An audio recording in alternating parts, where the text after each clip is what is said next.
د هغې نه بعد یو خور سوال کړی او دا ډېر ښکلی سوال دی او فایدهمند زموږ ټولو دپاره. هغه دا چې شرعي حجاب کې کم شروط پکار دي، هغه کم حجاب دی چې هغې ته موږ شرعي اسلامي حجاب ویلی شو. دا ډېر اهم سوال دی. هغه کم حجاب دی چې هغه شرعي دی او هغه اسلامي دی؟ الجواب، علما رحمهم الله د دې لپاره شرطونه په خپلو کتابونو کې بیان کړي دي او په بیانونو کې بیان کړي د قرآن او د حدیث په رڼا کې. زه تاسو ته هغه شرطونه ذکر کومه چې شیخ الباني رحمه الله هم دا ذکر کړي دي. وایي د اسلامي پردې دپاره دا د شرطونه لازم دي. دا ډېر اهمه خبره ده، زموږ ټولو دپاره اهمه. زما د بیان چې اوري بهر کېدی شي هغه خو یا زنانۍ یا هغه په خپله اوري یا نارینۍ هغه اوري. دلته چې کوم ملګري موږ سره ناست دي دوی چې واوري د هر چا په کور کې مور شتي، خور شتي، لور شتي، ښځه شتي. داسې ده که نه ده؟ دا مسله زموږ د ټولو ده، دا مسله زموږ د ټولو ده. بله په کور کې پرده لازمول دا هم زما ستا کار دی، دا هم زما او ستا کار دی. نو دا څنګه پرده لازمول غواړي چې دا خو تا ته معلومه وي که نه، چې دا څنګه حجاب دی چې دی خو تا ته پته. نن سبا خو حجابونه راوتي دي په نمونو، بعض به ته پکې زه ذکر کوم. اسلامي حجاب او اسلامي پرده په هغې کې اولنی شرط دا دی چې جسم به پکې ټول پټي. اولنی شرط جسم به پکې ټول پټي. داسې برقه او داسې عبایا چې هغه د زنانه د سر نه د خپو پورې پټۍ، دا اولنی شرط دی. په قرآن کې الله دا خبره کړې ده: اے پیغمبره قل لازواجک وبناتک ونساء المؤمنین یدنین علیهن من جلابیبهن. اے پیغمبر ووایه خپلو بیبیانو ته، خپلو لوڼو ته. ګوره شروع د پیغمبر د بیبیانو نه وکړه. خپلو بیبیانو ته ووایه، خپلو لوڼو ته ووایه، د مسلمانانو د ښځو ته ووایه چې په ځان دې غټې غټې صادرې راواچوي. غټې غټې ولې؟ چې دا جسم پکې ټول پټ شي. په بل آیت کې الله سبحانه وتعالی ولا یبدین زینتهن، دوی به خپل ډول دا نه راښکاره کوي الا ما ظهر منها، مګر چې راښکاره کېږي. دا کوم ډول چې راښکاره کېږي د هغې مبارک صحابه کرامو او سلفو دا تفسیر کړی دی. الا ما ظهر منها مطلب دغه دا برقه چې ښکاره ده په دې الله نه نیسي، یا سترګې ښکاره کړې ده د لار د معلومولو دپاره، په دې باندې الله نه نیسي. یا دی زنانه نه څه شی ولیدو هغې راغستو، یا په پوړو باندې خطا او غیر ارادي، مثال کې لاس ښکاره شو، خپه ښکاره شوه، په دې باندې الله نه رانیسي. سو یو هغه هم دی که نه زموږ بالاقو کې چلیږي او بازارونو کې نری لوپټه هغه به یې تو کړي او هغه د تشو تم نه رسي. یو حجاب دا دی. شرط اولنی څه شو؟ ټول بدن به پټي. دویم شرط دا دی، دا ډېر اهم شرط، دا حجاب به په خپل ډول نه وي، دا حجاب به ډول او زینت نه وي. ګورئ وجه دا ده، دا حجاب زنانه د دې دپاره اچوي چې ډول پکې پټ کي، نه د دې دپاره چې ښه ډول راښکاره کړي. ځکه زه اکثر د ملګرو ته وایم همدا نن سبا چې کومې برقې دي او کوم حجابونه دي د دې دپاره بله برقه پکار ده چې دا ډول پکې پټ شي. لکه اوس یو زنانه د برقې اچولې هغې غمي لګېدلي، شتې دي چې که نشتي غمي پې لګېدلي. اوس بله یو کپړه پکار دی چې بدې له پاسه یې ور واچوي چې دا غمي وله پټ کړي. ځکه دا خبره یاده ساتئ چې کومه زنانه دا وایي چې زما هغه برقه خوښه ده چې به یې کې غمي، زما هغه برقه خوښه ده چې هغه داسې هغه داسې پوه شه چې دی بهر دې سړو ته ښایي. واضحه ده. دا دې خاوند لیدلې ده که نه ده لیدلې ده؟ ښه دا اوس د چا که راځي پروګرام له د خپل کور نه به بل کور ته ځي که نه، د کور نه چې دا بل کور ته لاړه هلته به دا د برقه لري کې دننه چې به څنګه کپړې مچولي دي زنانه به وي. داسې ده که نه ده؟ اوس د کور نه د کوره پورې چې دا کوم سفر دی په لاره، په دې کې څه ضرورت دی چې دا غمو والا او تنګې او لنډې برقې اچوي؟ دغه یو جواب دی چې په دې لاره یې د خلکو ته ښایي. زه خو وایم چې یو غټ کمبل دی په ځان راواچوي. ولې؟ ځکه چې خاوند خو داسې هم لیدلې ده، که دا و چې هلته به ښځې مایني، یو دغه کمبل لرې که ښځې به دې ویني که نه، ښځې خو به تا په هر حال باندې ویني.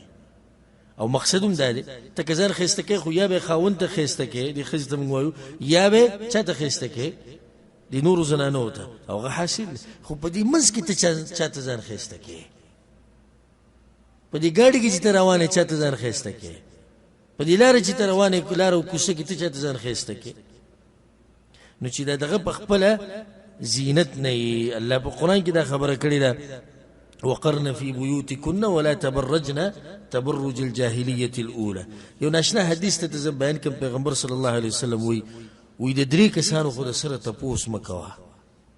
دا د پیغمبر د حدیث الفاظ، امام حاکم دا حدیث راوړی او امام احمد بن حنبل رحم الله راوړی.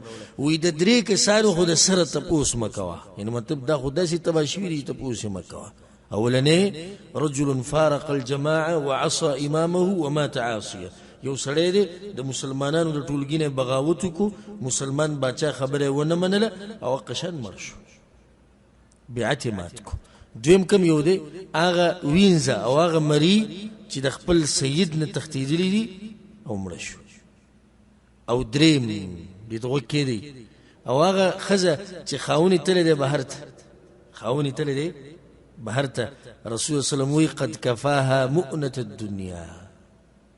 هغه غریب بهر ته تللی دی لپاره دنیا ګټي، بهر ته تللی دی لپاره څه کوي؟ دنیا ګټي، د دې حاجتونه پوره کوي. فتبرجت بعده. هغه غریب په مزدورو کې دی او بهر دی د کور نه او دې ډول او سینګار کړی دی بهر ګرځي. فلا تسأل عنهم. پیغمبر وی د دوی تپوس مه کوئ. دا زنانه د چې ښایسته برقې اچي او پړقېدونکي او پلانې ډیزاین د پلان دوی چا ته اچي. دریم شرط دا دی چې دا حجاب به پیړي نری بنئ، حجاب به پیړي نری بنئ. اوس یو زنانه ده په ځاني ښکلی مثال دی، دقیق یو مثال چې زه په هر ځای کې ذکر کوم تاسو مخې ته به راشي. تقدامات چې لږ ساعت مخکې لوپټه ووي، لاندې بدن خو پرېږدی تشو نه لاندې خو بلکل ښکاره دی، خو دې چې په دې سینه باندې راچولی ده او په دې غاړه هغه پکې هم ښکاري. نو کم سے کم داسې کپړه پکار ده چې دننه جسم پکې نه ښکاري. او دې کې یو حدیث ویم، پیغمبر صلی الله علیه وسلم وی په صحیح مسلم کې دا حدیث، سيكون في آخر أمتي، زما په امت کې به آخري وخت کې داسې زنانه پیدا کېږي، نساء کاسیات عاریات.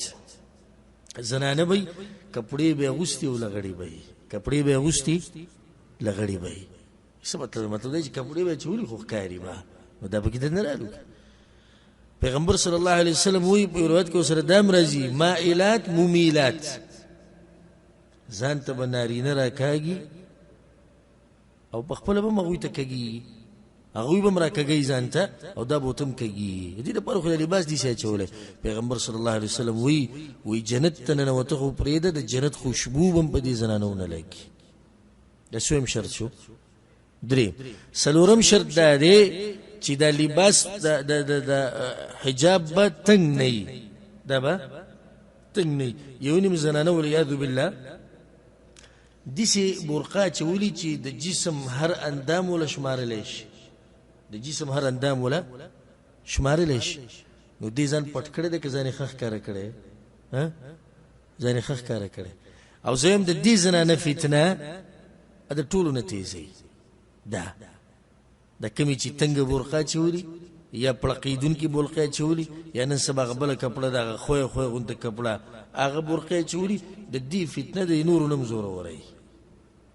وجه دا دی چې دغه کم چې بیمار دی هغه دا معلومول غواړي چې د دې تورې کپړې نه اخوا به څنګه زنانه وي، دا معلومول غواړي.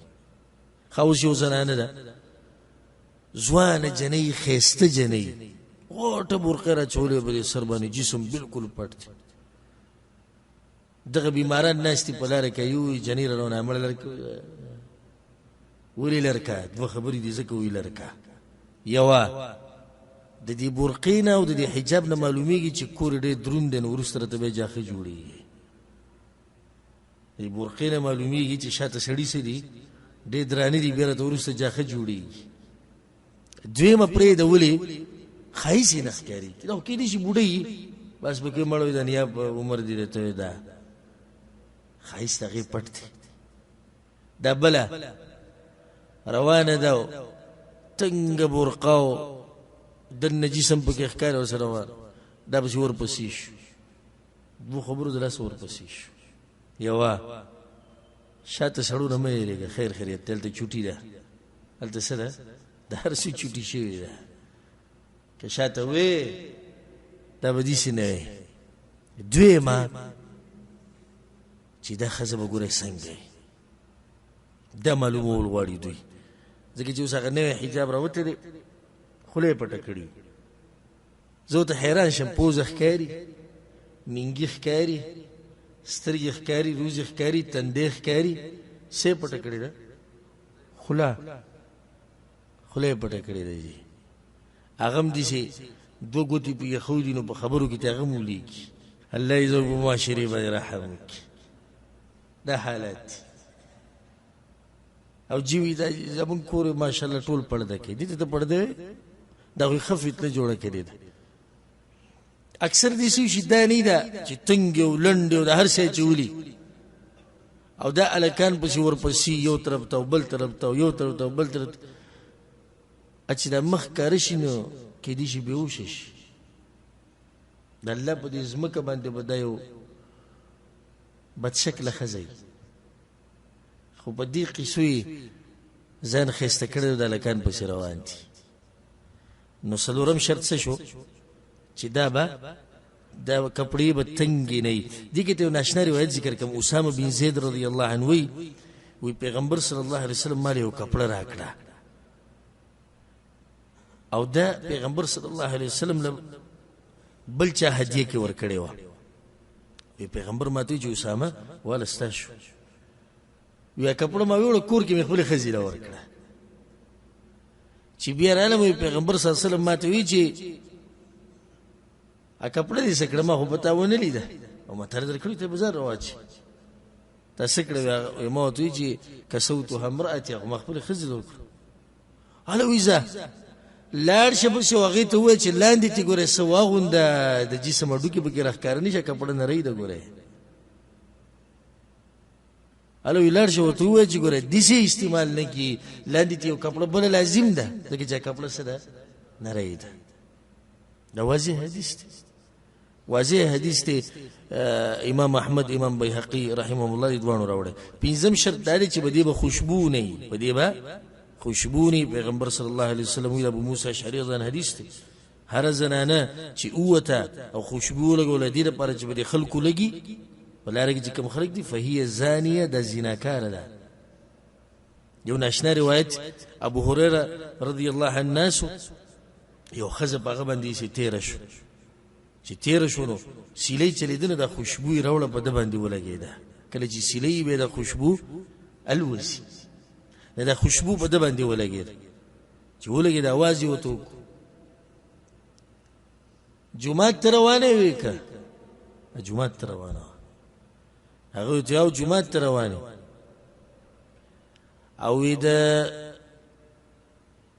جمعه ته پاره د کې خوشبو لګولې د منځ د پاره هغه ته او اوس ګوره دې مقصد ته روانه چرته ده جمعه ته خوشبو ولې لګولې ده جمعه ته د منځ د پاره زدنن سبا زنانه نه یادومه کم چې دې د پاره وځي چې بلاره کې سړو ته خوشبو لاړې شي چې په خيسته ښکارا شي ناغه ته وی لاړه شو واپس د خوشبو د ځان نوینځه ما د پیغمبر صلی الله علیه وسلم نه دا خبره اوریدلې ده چې هر کله یو زنانه راوته او جمعه ته تلا او دې خوشبو ولګوله